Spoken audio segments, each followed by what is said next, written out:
Welcome to India, home of the butter chicken. If you want to chow down on some delish artery-clogging delicacies, then you've come to the right place.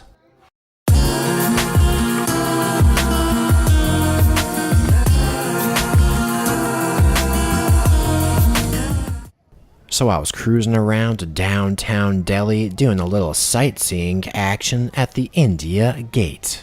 Now don't get me wrong, overall that was a pretty nice gate, but if I had to be perfectly honest with you, right about now I was feeling kinda hungry.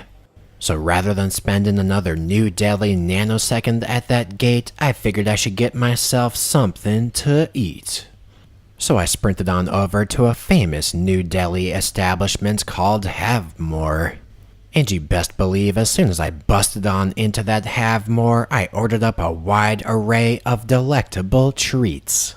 And the centerpiece of this mighty fine feast was a little thing called butter chicken, and I thought it had some serious artery-clogging potential. Now at this point, I gotta level with you. I did order a pretty big feast for myself here, but I didn't order it because I wanted to order it. I ordered this mighty fine feast because I actually needed to.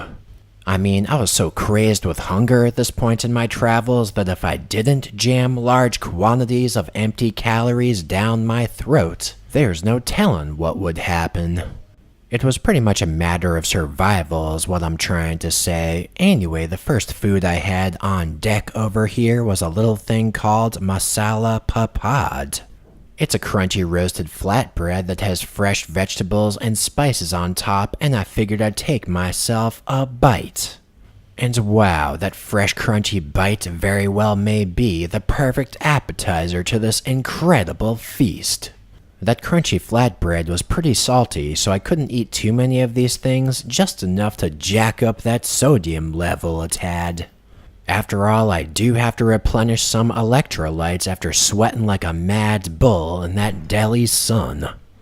Now, nibbling away at this meal was all fine and good, but I didn't want to take a damn year to eat the whole thing, so I just decided to grab a huge-ass piece of that papad. That's right, baby, no more pussyfooting around for me. I'm getting serious about life over here. They say you should grab life by the horns, but I think they should say grab life by the dick, because right about now I'm making all kinds of progress with this papad. Anyway, the main point I'm trying to get across over here is I actually like this masala papad. It has a light, almost healthy flavor to it, and it tastes like a cross between Indian food and Mexican food. So after I cleared out that puppy, I moved on to the butter chicken. Now this may well be one of the most popular Indian dishes worldwide, and you can probably get it in any Indian restaurant outside of India. I also got myself a choice quality selection of Indian flatbreads, and I figured I'd try out this Mirchi Paratha first. It's a green chili infused flatbread, and I think it's looking pretty decent. And now it's the moment we've all been waiting for. It's time for that butter chicken. Now, sometimes when I really want a food item, I wait as long as possible to get it. Must be some kind of delayed gratification thing. The main point is I've had plenty of opportunities to get butter chicken in India, but somehow, someway, I wanted to wait until the moment was perfect to get it. Anyway, as you can see, I'm carefully and cautiously loading up that Mirchi Paratha with some nice butter chicken. Then after topping off that mofo, I folded it up and it was looking pretty nice, so I raised it to get a better look. And man, oh man, look at that beautiful bite. It's looking so swadished that I almost don't want to eat it, but I pretty much had to. So I savagely took myself a bite and oh my Mughlai. Is this the real life or is it just fantasy? Because right about now I'm feeling stumped, stunned, and stupefied. Not only was that artery-clogging butter chicken action literally to die for, but that bread was tasting simply amazing. I guess it's kinda hard to mess up a meal that's essentially made from cream, butter, and spices. But still, I must say that is the best butter chicken I've had to date, baby cakes. Now, I did take myself a taste of that green chili paratha on its own just to see what it was like. It did taste edible and incredible, but it's still much better with that butter chicken. I mean, that bread did have a nice green chili spice with a perfect level of chewiness and crunchiness to it. But you can always make a good food even better, so you best believe I put some more butter chicken on top. Now, just how exactly do they make this butter chicken? How the hell am I supposed to know? Word around the campfire is they marinate that chicken in some yogurt and spices over several hours. Then they make a rich gravy with cream, butter, garam masala, other spices, lemon, and all kinds of jazz. Basically, I don't know much about how they make this food, I just know about the end result, sweetie buns. And what I know is that this incredible heart disease-inducing meal just caused me to achieve nirvana, moksha, inner solace, and enlightenment all at the same fucking time. I guess you could say it had a pretty big impact on my life, presumably a positive one. So next up, I thought I might as well try out a new type of bread. Here we got some Keema Naan, and in my personal opinion, it's looking pretty damn achahe. So I figured I'd take a look under the hood over here and get a more in-depth understanding of this Keema Naan. Seems to me like it's got some minced mutton meat and spices baked directly into it. Seems like a pretty buck-wild flatbread to me, so I took myself a bite to see how it was on its own. And the exact picosecond that I took myself a bite, I could taste some meaty, greasy goodness. But truth be told, eating minced meat inside bread isn't quite enough. You gotta put some meat on top of that meat. So I frantically grabbed that heart disease-inducing meat-on-meat delicacy, and then I took myself a bite. And whoa, baby, somehow, some way, that bite actually tasted a bit more rich than the first bread. It was also tasting a bit more salty and a tad more complex, what with those multiple bread layers and all. I thought eating all that rich butter chicken would fill me up pretty fast, but instead I was getting hungrier and hungrier. So I slapped some masala onions onto that naan, and then I put myself some lime on top as well. I guess you could say I was adding a little bit of zest to my life. Can you actually blame me, baby? And wow, just fucking wow, take a look at that bite. I think it ain't looking half bad. So I folded it up and couldn't help admiring that beauty. Then I animalistically took myself a bite and oh! Man, holy Hanuman.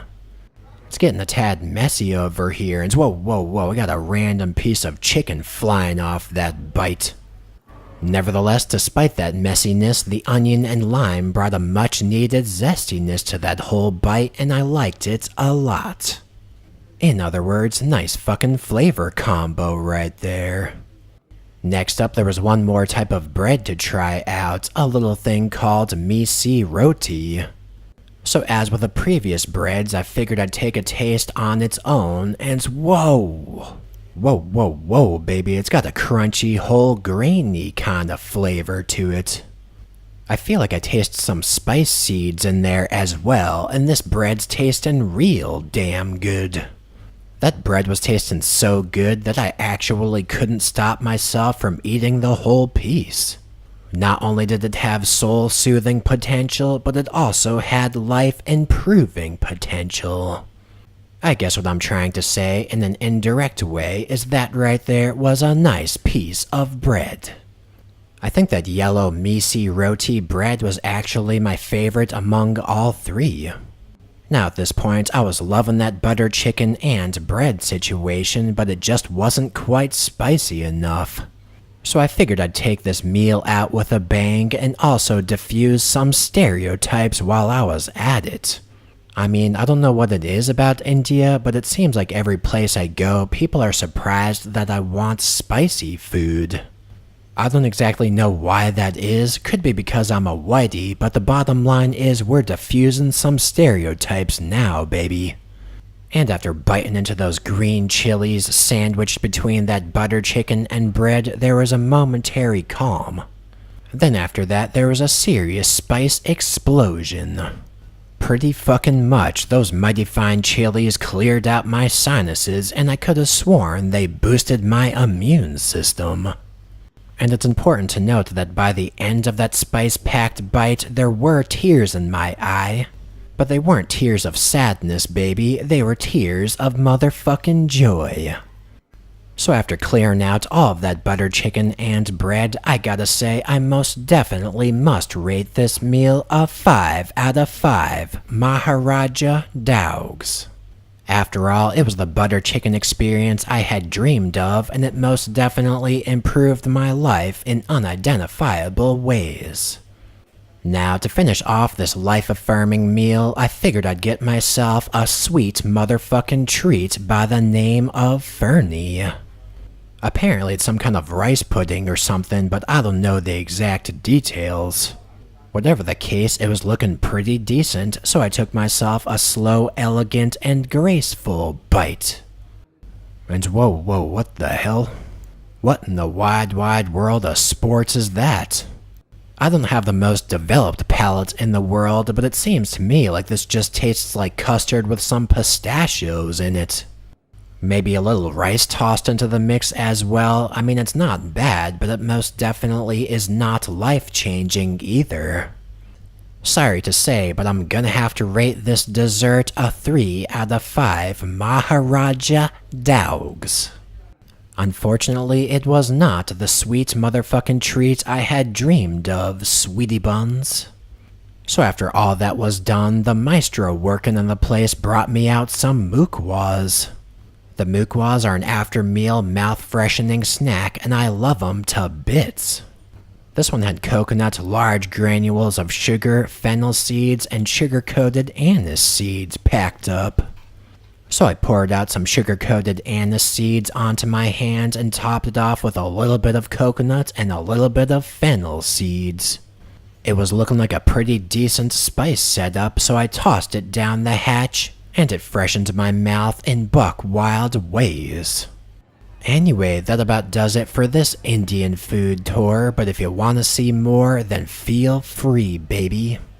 I got my previous episode, which is a Hyderabadi food tour with a badass subscriber, and I got a whole playlist of other food tour videos for you to check out. I've got those links down in the description box.